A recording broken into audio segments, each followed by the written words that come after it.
শিশুদের খাবার নিয়ে বা বাচ্চাদের খাবার নিয়ে মা চিন্তা করবে না এমনটি আসলে হতেই পারে না। আমাদের প্রত্যেকটা পরিবারে মাদের সবচেয়ে বেশি দুশ্চিন্তা থাকে আমার বাচ্চাটি কেন খাচ্ছে না বা এই বাচ্চাটি কেন ঠিকভাবে বেড়ে উঠছে না। তো এই জিনিসটা যেমন আমাদের পারিবারিকভাবে খুবই গুরুত্বপূর্ণ, ঠিক একইভাবে পরবর্তী সময়ে কিন্তু এটি সামাজিকভাবেও অনেক গুরুত্বপূর্ণ ভূমিকা পালন করে থাকে, কেননা আজকের শিশুই কিন্তু আগামীর ভবিষ্যৎ। তাই আমাদের শিশুকে বা বাচ্চাকে সঠিক পুষ্টি দেওয়াটা অত্যন্ত জরুরি।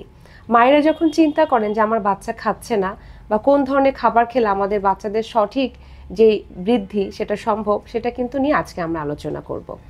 বাচ্চাদের পুষ্টিগুলো মূলত ডিপেন্ড করে সেই বাচ্চাটার আসলে শারীরিক চাহিদার উপরে। প্রত্যেকটি বাচ্চারই কিন্তু নিজস্ব একটি পুষ্টি চাহিদা রয়েছে। সেই বাচ্চাটি কতটুকু অ্যাক্টিভ সারাদিনে, সেই বাচ্চাটি আসলে কী ধরনের খাবারগুলো খাওয়া হচ্ছে, সব কিছু মিলে কিন্তু আমরা নির্ধারণ করব যে আসলে তাকে প্রতিদিন তার খাদ্য তালিকায় আমরা কী কী খাবার রাখবো। যখন একটি বাচ্চা বেড়ে ওঠে, যেমন আমরা যদি 3-4 বছর থেকে চিন্তা করি, তাহলে আমরা বলে থাকি এই সময়টাকে প্রি স্কুল সময় কিন্তু বাচ্চাদেরকে আমরা বলে থাকি যে বাড়ন্ত সময়। এই সময়টাতে বাচ্চাদের দ্রুত বৃদ্ধি হয়ে থাকে, তাই কিছু কিছু পুষ্টি গুরুত্ব অত্যন্ত বেশি, যেমন হচ্ছে প্রোটিন বা আমিষযুক্ত খাবার। আমিষযুক্ত খাবার কিন্তু আমাদের দেখা যাচ্ছে আয়রন প্রোভাইড করছে, সেখানে তো আমরা আমিষটা পাচ্ছি, এটার সাথে আমাদের ক্যালসিয়াম প্রোভাইড করছে, এছাড়াও কিন্তু নানা রকমের আমাদের মাইক্রোনিউট্রিয়েন্টস প্রোভাইড করে থাকছে, যেটা বাচ্চাদের সঠিকভাবে বেড়ে ওঠার জন্য, তার মাসেল ডেভেলপ করা, তার সেল বৃদ্ধি করা, তার হাড় ও দাঁতের গঠন ঠিক রাখা, এবং দেখা যাচ্ছে এটার সাথে তার মানসিক বা মেধা বৃদ্ধির যে বিষয়টি সেটিও কিন্তু তৈরি হয়ে যাচ্ছে। তাই অবশ্যই আমাদের খাবারগুলো নির্ধারণ করতে হবে বাচ্চাকে যেন পর্যাপ্ত পরিমাণে আমিষ বা প্রোটিনযুক্ত খাবার দেওয়া হয়। যেমন আমিষ বা প্রোটিনের যে সোর্সগুলো, সেখানে তার মধ্যে রয়েছে যে মাছ, মাংস, দুধ, ডিম, ডাল, বাদাম ইত্যাদি। দুধ এবং এই ধরনের বাদাম থেকে কিন্তু আমরা ক্যালসিয়াম পেয়ে থাকি, এবং এটার মাধ্যমে কিন্তু আমরা ভিটামিন ডিও পেয়ে থাকছি, যেটা একটি বাড়ন্ত শিশুর জন্য কিন্তু অত্যন্ত জরুরি। তার হাড়ের এবং দাঁতের গঠন ঠিক রাখার জন্য কিন্তু অবশ্যই তাকে দুধ খাদ্য তালিকায় রাখতে হবে। এছাড়াও কোনো বাচ্চা যদি দুধ খেতে না চায়, সেক্ষেত্রে দুধের তৈরি যে খাবারগুলো রয়েছে, পুডিং, দই বা যে কোনো ধরনের কাস্টার্ড বা বাসায় তৈরি যে কোনো ধরনের সেমাই পায়, সেগুলো কিন্তু বাচ্চাকে দেয়া যেতে পারে।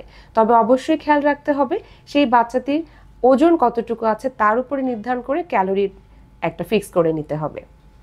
এরপরে আসি যে আমাদের মাছ, মাংস যে খাবারগুলো আমরা প্রোটিনযুক্ত পাচ্ছি, এই ধরনের মাছ, মাংস খাবার যেগুলো বাচ্চাকে অবশ্যই তাকে পর্যাপ্ত দিতে হবে।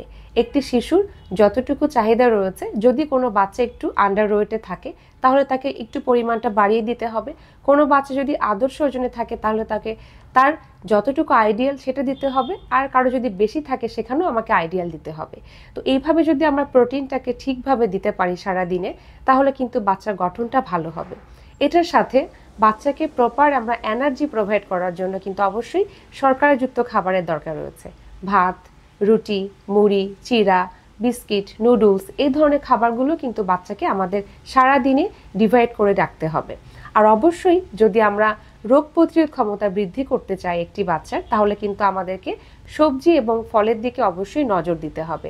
একটি বাচ্চা প্রতিদিন যেন অবশ্যই 1 থেকে 1.5 কাপ করে সবজি এবং অন্তত পক্ষে একটি করে যেন ফল খায়, সেটি আমাদের খেয়াল রাখতে হবে। এবং যখন যে মৌসুমি ফল পাওয়া যায়, অবশ্যই বাচ্চাকে সেই মৌসুমি ফলটি দেওয়ার চেষ্টা করবেন।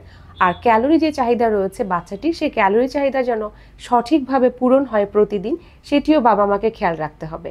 কেননা ক্যালোরি যদি পূরণ না হয়, তাহলে সেই বাচ্চাটির কিন্তু ওজন সঠিক যেটি সেটা কিন্তু থাকবে না।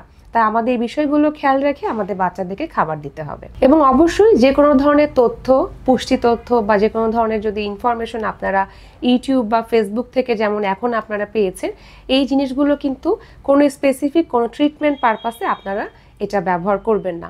অবশ্যই এটার জন্য আপনার নিজস্ব অথবা আপনার বাচ্চা অথবা পরিবারের কারো যদি কখনো প্রয়োজন হয়, সেক্ষেত্রে আপনারা অবশ্যই ডক্টর বা পুষ্টিবিদের পরামর্শ গিয়ে আপনারা সেটা সমাধান করার চেষ্টা করবেন। এবং এই ধরনের তথ্যগুলো অবশ্যই আপনাদের যেটা করা হয়, আপনাদেরকে সচেতন করার জন্যই আমরা মূলত দিয়ে থাকি। সবাই ভালো থাকবেন।